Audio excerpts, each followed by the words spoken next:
ìfẹ́ mi, mo nífẹ̀ẹ́ pẹ̀lú gbogbo ọkàn mi. Ọjọ́ gbogbo mo máa rántí rẹ̀, ìfẹ́ rẹ̀ jẹ́ ìmọ́lẹ̀ nínú òkùnkùn mi.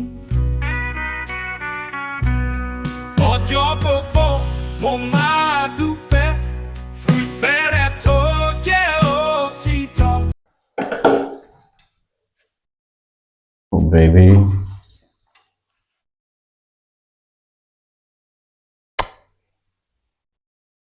Oh.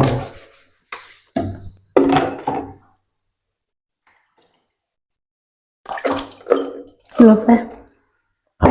Kí ni mo fẹ́ bí ti báwo? Wait. Does it mean I cannot play with my wife again? Who said you cannot play with your wife? But this one is very suspicious. Suspicious, you say? Mm-hmm.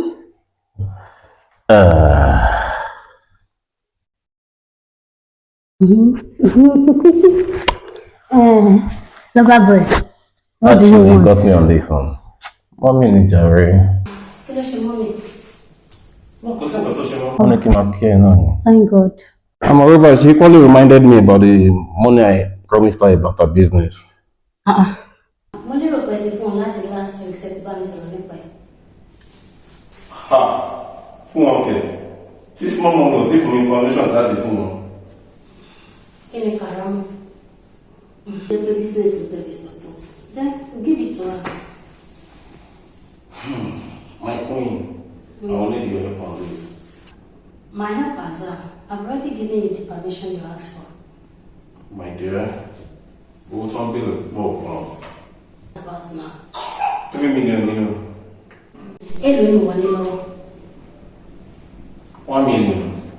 Lọ́wọ́ títí mi, mo fẹ́ lo 1.5 million mi and ọjà mi máa tó dé. Tọ́jà mi bá dé ti dé, mo fẹ́ fi clear ọjà yẹn. But mo máa suggest kẹ̀yà nínú joint account. Tó bá ti di later, ẹ máa dá padà little by little. How about that? Okay? Jẹ́ ìdíje pálípọ̀ tí mo ṣe sí ọ̀gá ní ìlú.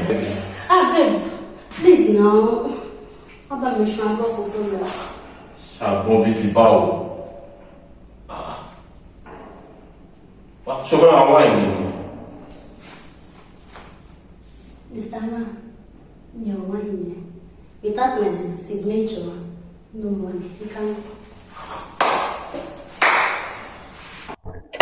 Without her signature, no money. Oh my God. Without your signature, no money. Without your signature, no money. Without your signature, no money.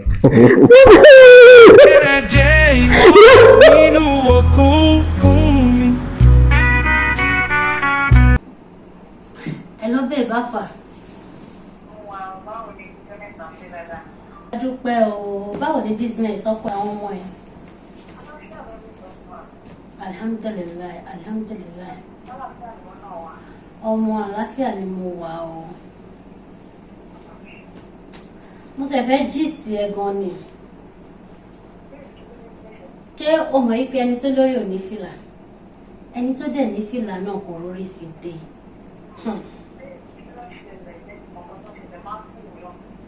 Mo dúpẹ́ tèmi, ṣọ́rọ́kọ mi, olówó orí tèmi nìkan. Ṣé wọn ọkùnrin kan àtẹ́yẹ pé wọn ò kí ń gba permission ní ọwọ́ ìyàwó wọn? Ṣorí ọkọ mi, kó fẹ́ sọ lásán, ó máa gba permission. Tó bá fẹ́ yàgbẹ́ gan lásán, ọkọ mi wà níbi iṣẹ́, kókò fẹ́ jáde pẹ̀lú àwọn ọ̀rẹ́, ọkọ mi máa pè mí, ó máa gba permission. Wá rí bàbá ń bá rẹ̀, mọ́mì ẹ̀ nídìí owó. Ó ní bílíf ọkọ mi tún pè mí pé mọ́mì òun nídìí owó. Ṣé kó ọmọ mo fọ́? Ọkọ mi lọ́lọ́run fún mi jàre. Mélòó lọkùnrin rẹ̀ tó lè ṣe rẹ̀?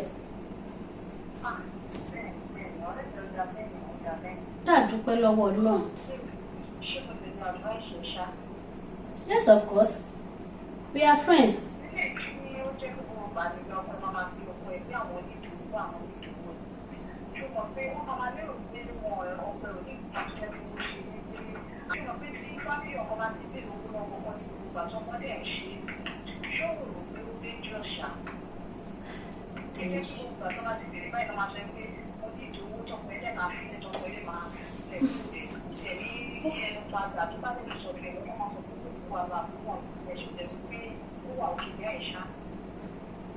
Ó ọ̀rẹ́ ó mọ nǹkan tó ṣẹlẹ̀ mo fẹ́ lọ ṣe nǹkan á sọ̀rọ̀ létà mo ṣogbó mo fẹ́ lọ ṣe nǹkan á sọ̀rọ̀ létà.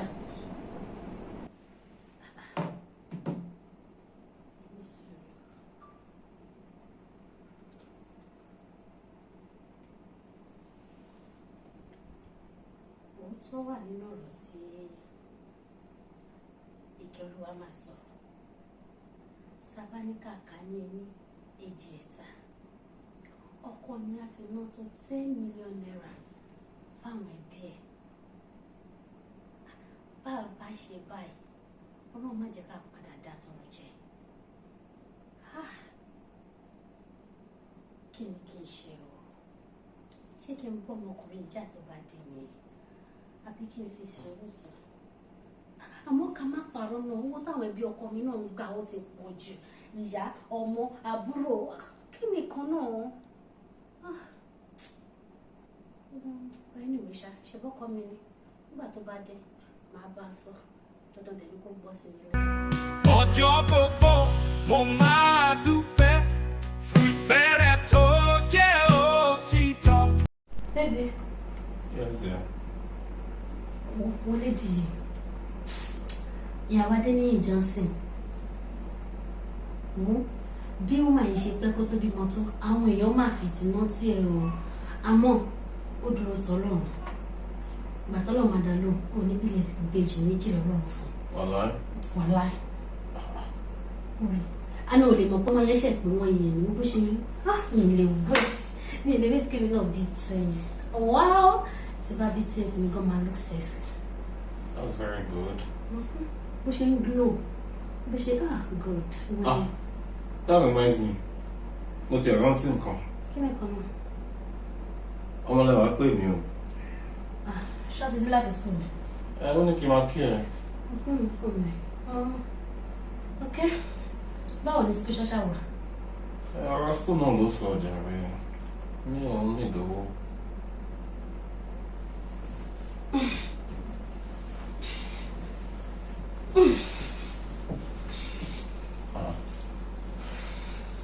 Babe, what's your advice on now?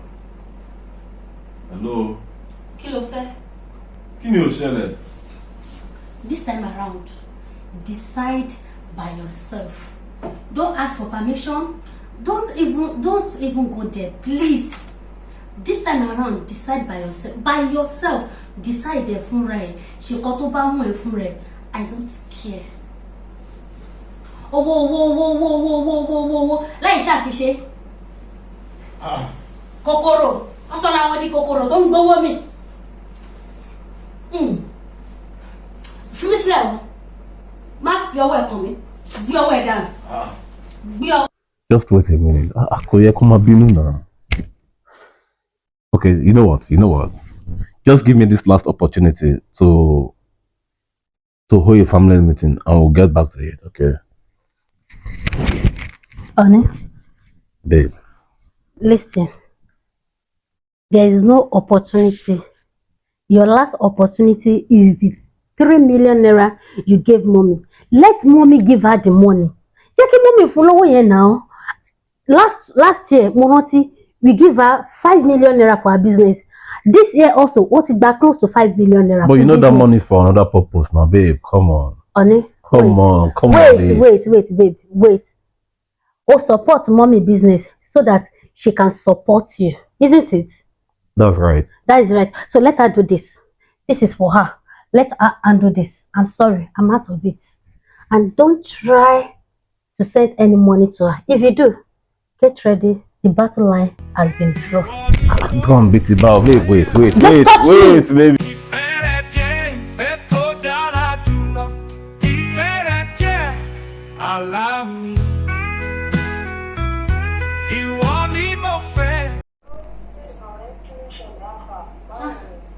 Ọmọ inú ń bí mi, ara kan mi. Ó ní believe pé alẹ́ àná lọ́kọ mi tún sọ fún mi wípé àbúrò ẹ̀ pẹ́pẹ́ sí o ó ní ìdí owó ní school ìkòkò bàbá sásùn ó fẹ́ sanwó school ó fẹ́ sanwó ilé. Who does that?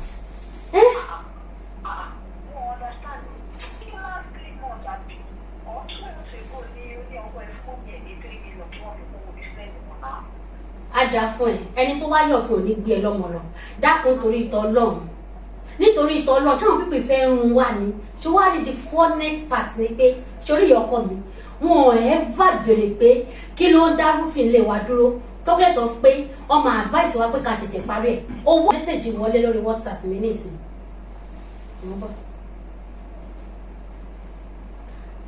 Ha! 1 million naira. Bọ̀bọ̀ yìí ti send 1 million naira sí àbúrò ẹ̀. Ọjọ́ òní wọ́n fẹ́ ṣe gbogbo eléyìí dà. Ọjọ́ òní wọ́n máa ṣe gbogbo eléyìí dà.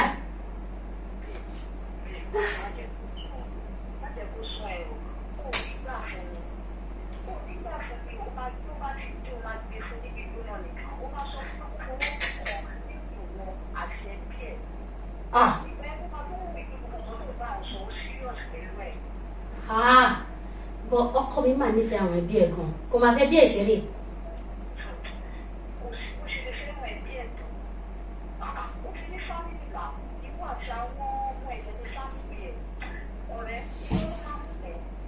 Òótọ́ ni nǹkan tó sọ ọkọ mi ò sẹ̀ kó nọ́mà náà kò fi àwọn ọmọ ìṣeré kò dẹ̀ fi mí ṣeré pẹ̀lú but at the same time màá try best mi.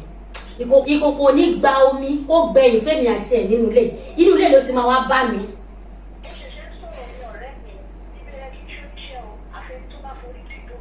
Kò sí wàhálà. Kò sí wàhálà ọ̀rẹ́ mi. Ìjà ṣẹ̀ṣẹ̀ bẹ̀rẹ̀ láàrin mi àti ẹni. Inú ilé ó máa gbóná mọ́. Kò sí wàhálà.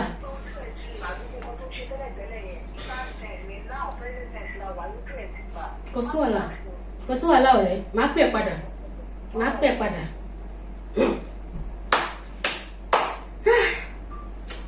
Mo ti gbé oyún lọ bí iṣẹ́ wàá gbé ọmọ bọ̀ wá bá mi nílé ṣe bẹ́ẹ̀ ni àti ẹni wàá rí òbí rẹ̀. Ìmọ̀lẹ̀ mi ìwọ ni mo fẹ́ ìwọ ni mo fẹ́.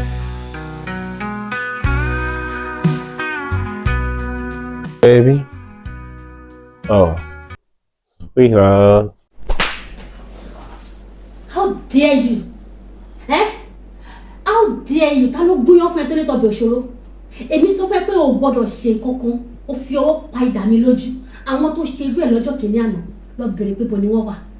Mo ní kó má sẹ́ndì owó séèyàn o wá sọ owó oníwọ̀ lórí láyà o wá lọ sẹ́ndì owó séèyàn tí o fi ṣí ẹ̀ ni. Ìsìn mo ṣe mọ̀ wípé ọ̀dẹ̀ ni ẹ́ ajá mọ́mì lásán. Ṣo fẹ́ lù mí ni? Ṣo fẹ́ lù mí ni? Nà mí orúkọ àwọn tó lùyàwó wọn lọ́jọ́ sí kò parẹ́ nínú ìwé ìtàn wá nà mí egot wo ìjà ṣẹ̀ṣẹ̀ bẹ̀rẹ̀ láàrin mi àti ẹni wàá regret nǹkan tó ṣe wàá regret aṣojú èmi àti ẹ.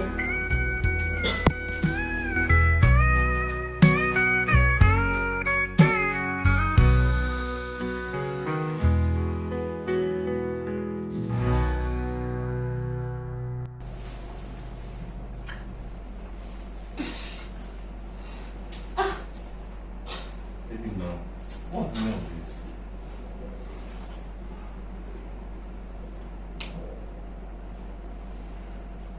You know the year word. You know the year word. Okay, gbọ́ràn. Ó ń gbọ́ràn. Tí yóò bá ti fẹnu sọ̀rọ̀ tó bá ti pariwo mọ́ ẹ̀ etí inú ẹ̀ ti di òkè gbọ́ràn. Don't touch me. I should not touch you. Is this just because of that little argument that we have? For your side, na little argument. For my side, na big trouble.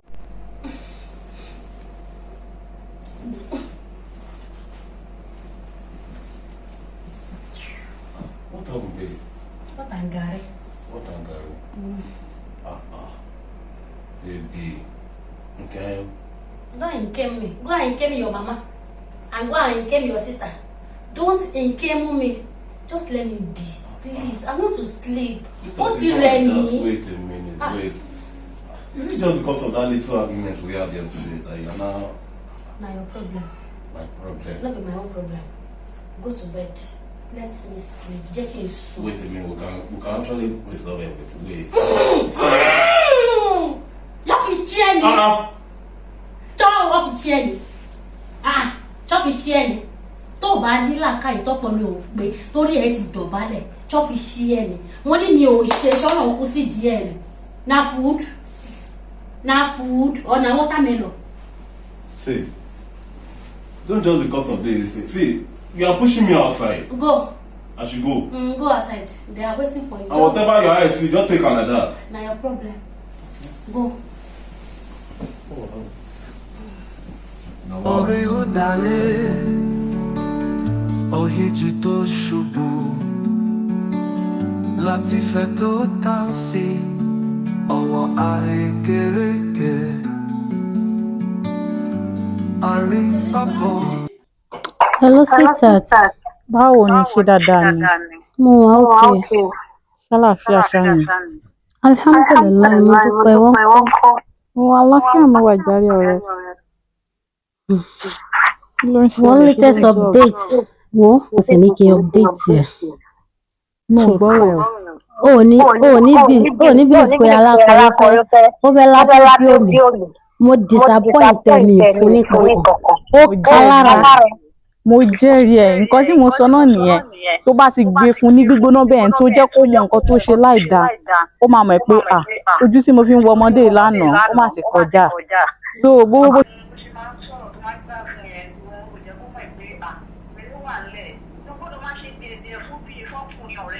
ó tọ́ ló sọ jàre ọ̀rẹ́ mi ẹbí ò mọ̀ pé bọ́ọ̀rọ̀ ọkùnrin ṣe rí nìyẹn tó bá pọ̀ ti gbé wá màá kọ́ ni mo ti gbọ́ tó bá ti gbé wá màá ni mo ti gbọ́ ọ. What's wrong? No problem.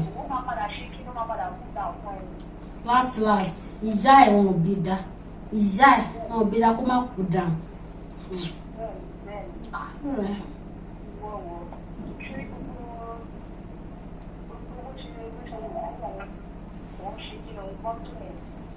Oh, babe, wo alákọ̀ọ́rẹ́ ẹ̀ ló ń pè mí. Ṣé àwa lórí kọ́ ọ̀bẹ yẹn ó dùn jẹ́ ń gbé kọ́ ẹ̀. Kí ló ṣẹlẹ̀? Wetin happen?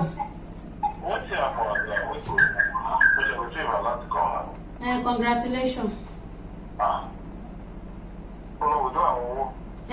Yes, of course. Kí ló fi ṣe? Ohun tó ṣẹlẹ̀ ni pé rights tó ní, òun náà lèmi náà ní. We both have rights. So mo ti withdraw. Kí la alákọ̀ọ́rẹ́ ẹ fẹ́ ṣe? Ṣé o máa ń kí ṣá? Fún àwọn fámílì ẹ̀ nílé kì í ṣèmi àti ẹlájọ́ lọ́rọ̀. Okay? I give you 24 hours from now to return that money or else Ibadele will that house will not be easy for both of us. Kò ní easy fún àtàwọn fámílì ẹ̀. Ẹ̀rọ ni ẹ́. Hello, Mr. Man. Kò sí nǹkan tó fẹ́ ṣe. Alákọ̀ọ́rí ti kọ́ takọ̀. Àṣẹjọ bẹ̀rẹ̀ ni. Èyí sì rí kankan. Ẹ ló jàre ọ̀rẹ́ mi.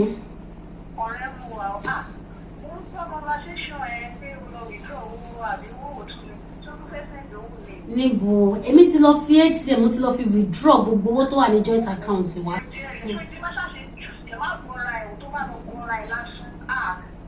Àwọn obìnrin wọn sọ pé yóò ní wọn fẹ́ báyọ̀ láyé jẹ́ àwọn obìnrin náà lè gbà. Imagine láàrin ọdún kan almost 10 million naira àfún ìyá lọ́wọ́.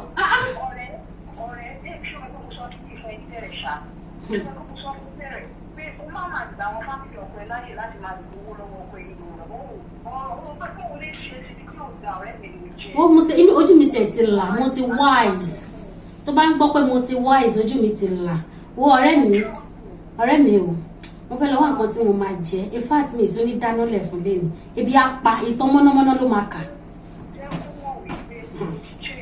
kò sí wàhálà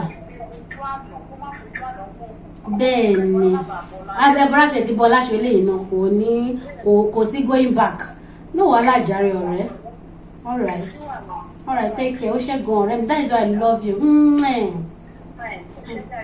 All right. Ah, alákọ̀ọ́rí. Ó ti gbóyún lọ. Kó gbọ́ ọmọ bọ̀ wá bá mi. A ṣẹ̀jọ́ bẹ̀rẹ̀ ni. Ṣùgbọ́n wà lákàntì bó ṣe wọ́n ní ìyọkùn. Ní ayọ̀ àti ìbànújẹ́. Ṣùgbọ́n nísinsìnyí gbogbo ìsìnkú ní àìbànújẹ́.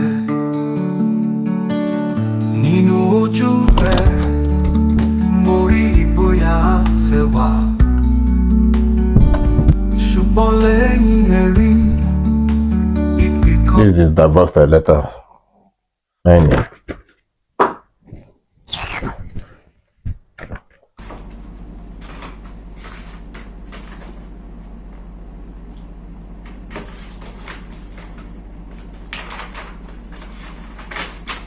Mr. Man, offer divorce me, you argue, but there's no my share here. I'm talking to you. Dan. Just go ahead and sign it. Why? That's what I have to say for now. What about my own share? What about the 10 million you withdrew the other day? Oh. Go ahead and use it. Don't worry, I will take the responsibility of my children. Just go ahead and do whatever thing that pleases you. In fact. No problem. But I promise you, you are going to regret it. Thank you.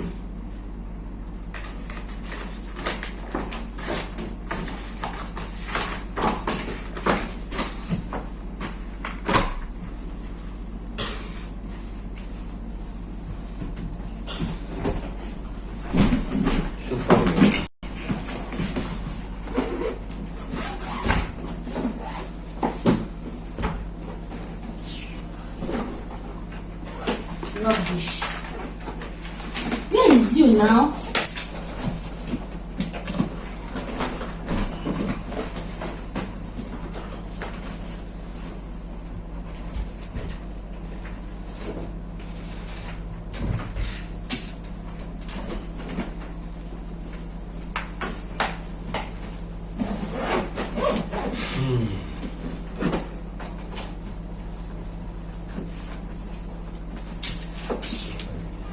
Where is this nonsense, this thing? Eh?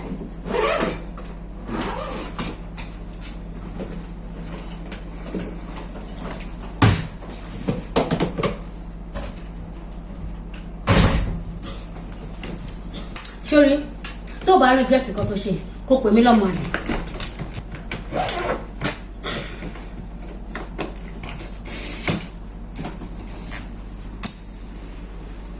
Sọ fún àwọn family kó jẹ́ kó jọ̀wọ́ to hell with both of you. But, babe. Go and baby your family. Hey!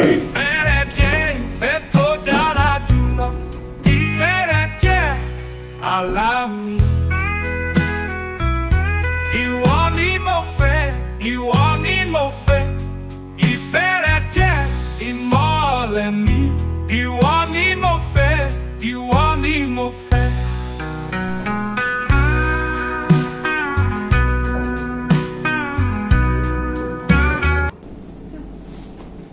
Ẹni àkọ́fọ́n bá jẹ́ ó gbà. Ẹni olórí ò ní fìlà. Ewatomi lọ́la. Wo ibi tó bá ìrìn àjò ní ààrẹ dé. Jẹ́ ń pe ìkẹ́ Olúwa. Gbogbo ọwọ́ mi máa ti lọ sàn. Iye ọmọ mi tó wà ní skul ní ìwọ́wọ́ ẹ̀sùn. Kí n sì pe bàbá wọn náà. Bọ́lá wọn máa take responsibility lórí wọn mi.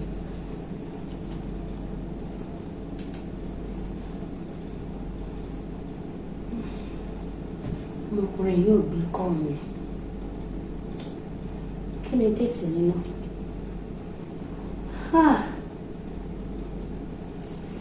Èmi ni 12. Wedding anniversary was 7 years. Ẹ̀wọ̀n bí tí mo bá rí ayé ara mi dé. Báwo máa bọ̀ wá múra?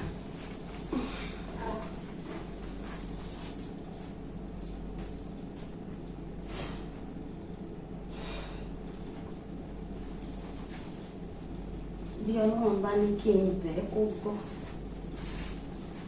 Ó bá ṣẹlẹ̀ fún mi ní second chance. Ṣèbí á dà. Kí Olúwa ò gbé kọ́ mi mọ́. Ọjọ́ tó bá tún gàgà gbé kọ́. Ipò lóun wà ní Ṣókótó. Òfin wà ní Kàṣàfà. Tó sí wàhálà. Ìwọ̀n ayé bá sọ ní ìdá ló fi ń gbóyàn.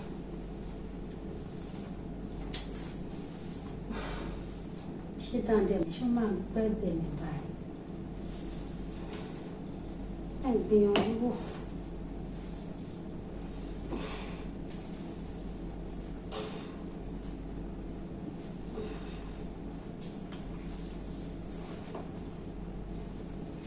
Ṣé bàbá náà bẹ̀? Dúdú ọ̀rọ̀ ìtẹ́wọ́ adírọ́ ọ̀dọ̀ alábàárẹ̀ mo rí ìparun. Ọ̀rẹ́ ọ̀dàlẹ̀. 7. 2. 5. 6. Now play. Babe, oh my God, mo dẹ̀ imagine. Mo kàn imagine pé so èmi àti ẹni jọ jù kó báyìí as in o lè jẹ́ tèmi báyìí. Máa jọ wà tí mò ń fojú sọ tí mò ń fara sọ fún ẹ. Wọ́n ṣe yẹ kó gbọ́ ogun kan tí mò ń sọ nínú. Play kini jàre ìwọ́n lè mọ̀ yẹn. 5, 6 kí ni mo. Pa mi o. 4 by 4, 6. Ẹnìkan kò lè dùn ṣé wọ́n ẹ̀ stop àlejò. Yeah, wait anybody jàre. 6, 1. Play. But someone is àlejò. Yeah, ni yẹn lẹ́yìn kó máa pọ̀ jù lọ. Ṣé wọ́n expect anything? No, more expect anybody. Who is at the door? Come in. Come in. My lord. 2, 6.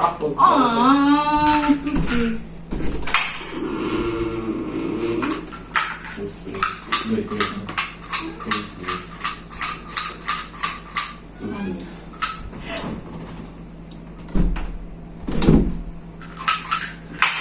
Got 2, 6 there now. Oh, she want bomb, right?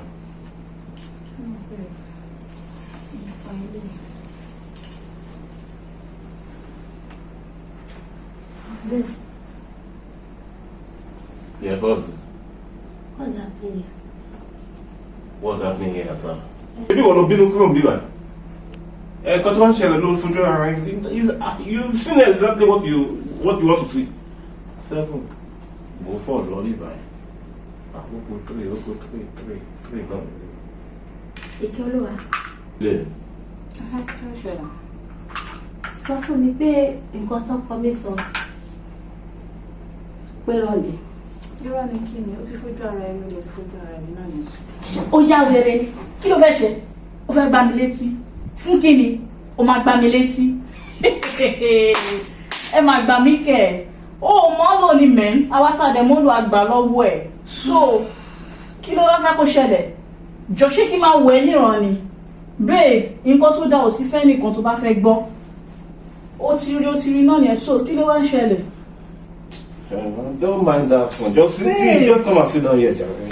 So, I'll play for you now. 2, the play. 2.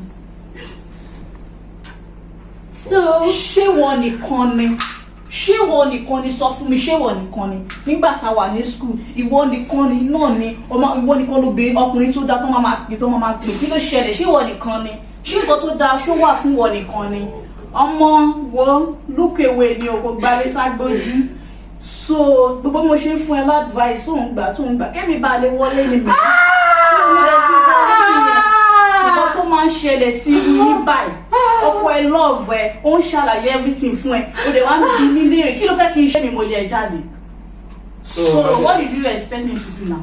àbàbà bá dọ̀rọ̀ títí. ọmọ. 1 meter. 1 ti pa. Wow! Why is it so? Babe, mo mọ̀ wípé mo ti ṣe nǹkan tí ó dáa. Mo mọ̀ wípé nífẹ̀ẹ́ mi gan délúdélú. Mo dẹ̀ mọ̀ pé òfòrò wa ṣeré. Jọ́ torí tọ́lọ́ ọkọ mi. Bó a ti bẹ̀rẹ̀ wá, ó wo bí ta ti ń bà bọ̀. Má jẹ́ kébìnrin obìnrin eléṣì má jẹ́ kókó sáré wa jọ́ torí tọ́lọ́. Kò wọ́n láwọn ọmọ tí mo bí fún ẹ. Abáyọ̀mí ò lè ṣe without you. Jọ́ torí tọ́lọ́ ọkọ mi.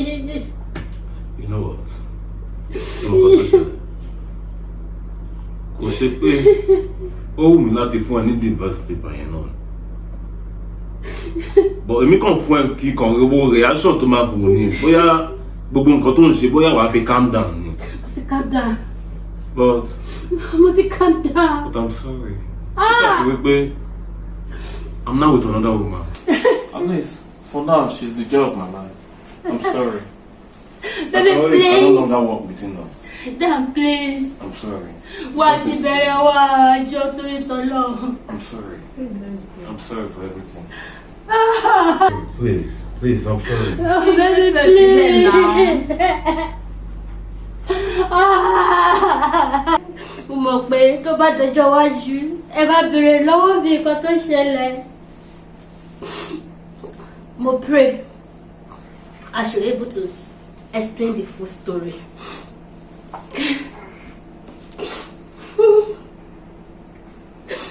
Inú ilé tí mo ti ń pàṣẹ, inú ilé tí mo ti ń ṣe bó ṣe wù mí.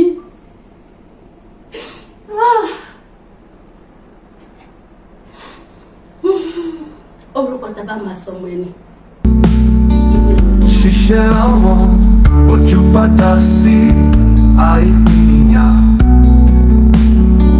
ẹni tó wà ní ayé rẹ̀ ìbáyọ̀ lọ́tẹ̀ nínú ọgbà ìgbẹ́kẹ̀lé kò.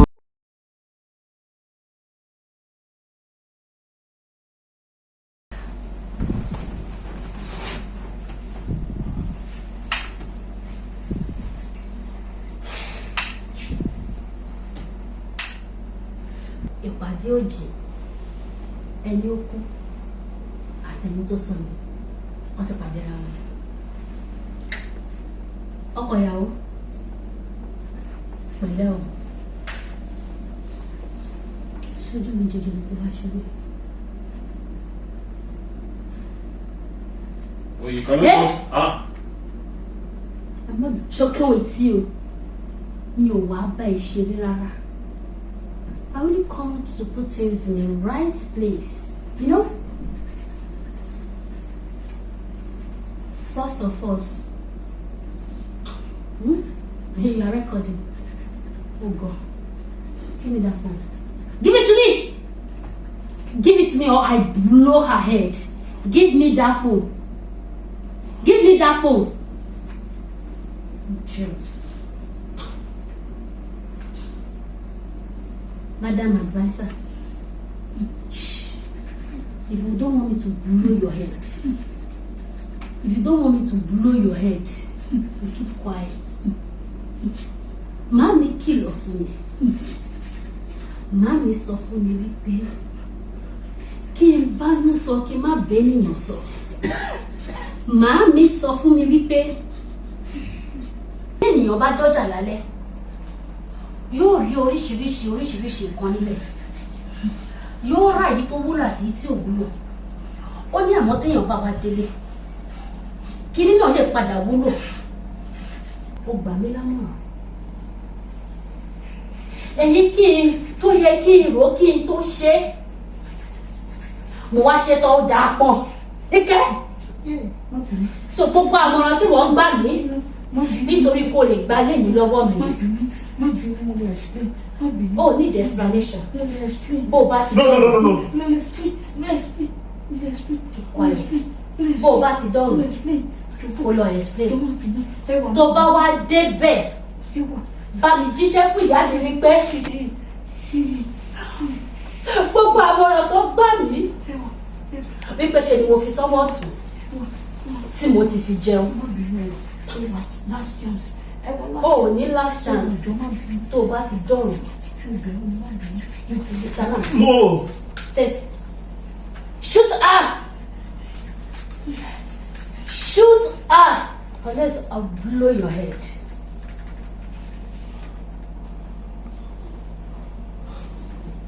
Go ahead.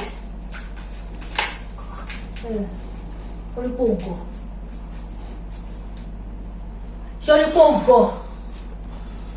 Huh? Ṣé o rí pé o gọ̀? Mo mọ̀ pé lélẹ̀ náà máa ṣẹlẹ̀.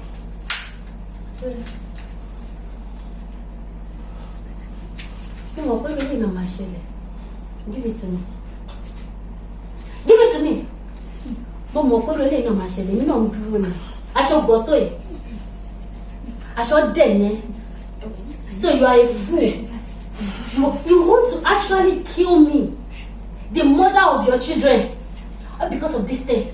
This thing. Huh? You want to hold my gun, then let me blow both of you. Let me just blow it away. Now tell me. Oh, good. As for you, tó bá ti dọ̀rùn, kó bá mi kí ìyá mi. Sọ fún ìyá mi wípé tí n bá tún ayé wá, mi ò ní gbára lọ́rẹ̀ẹ́. Tí n bá tún ayé wá, màá mú gbogbo àmọ̀ràn àwọn òbí mi, màá mú mi.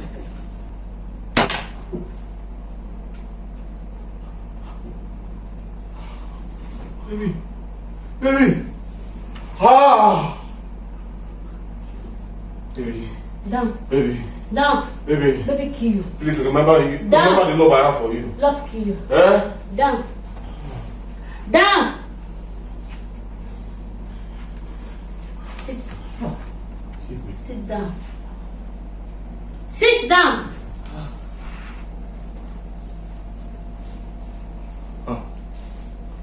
Shut up.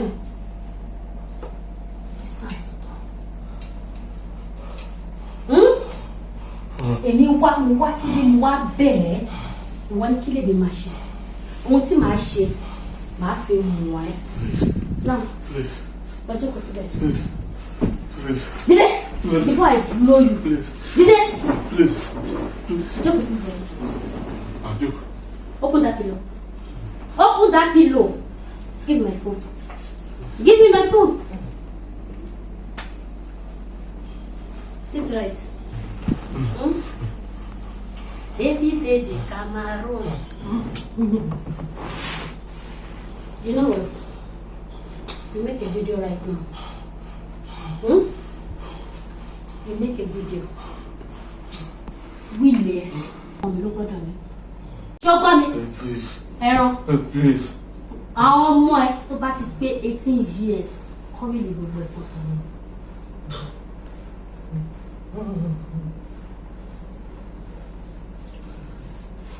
Please. Please, baby. Please. Yeah? Hello? Please. Okay. She'll sign the documents you can sign. Pass gbogbo documents yẹn, snap ẹ. Màá send the number méjì kan sí ẹ. Wàá send gbogbo documents tó sign yẹn. Wàá send ẹ síbẹ̀. Ṣọgbọ́n mi. Má worry. Owó ẹ̀ máa kàn ẹ́ lára. In few minutes, wàá rí owó ẹ̀. Please. Thank you. Please. So that phone, who address, motherless home baby, how much? We'll send this lawyer. Would they make video? Bio she fake property, and oh, Bobo, full family, come. Both you don't care more in the property. It's shedding attention. Our mom look at me. Well, create a fish. Create a fish labor. You don't want a parent. You want to get your career. You cannot fight for your marriage. You cannot fight for your family. So, if you cannot fight for your marriage, how are we going to fight for our children? So it's better they should go to where they are going to take a more knowledge from us. We are not a guardian, talk less of parents. Now, Send it to your lawyer. Now, you are wasting my time, Mr. Man. Barrister Adeyanju. Hello, be fast! I just want you to understand something. Once my firstborn gets to 18 years, please, I just need you to forward everything to him. That is, if God still allows that myself and my wife will still be alive, I just want you to do this on me. Thank you. Give it to me. Give it to me. Boba ti dọ̀rùn.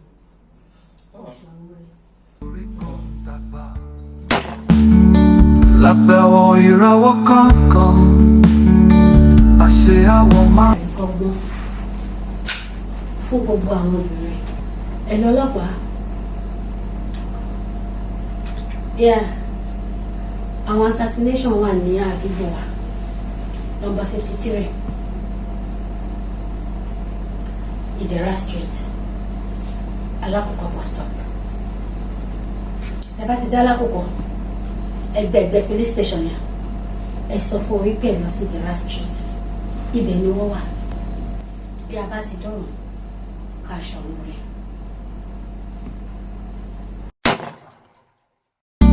Ṣùgbọ́n nǹkan sì tutù ẹ̀tàn tù wá nísinsìnyí. Ìrántí àwọn èrí ní báyìí dìyàn nínú ẹ̀yìn ẹgbẹ́ ìdá. Ìgbẹ́kẹ̀lé ti bàjẹ́.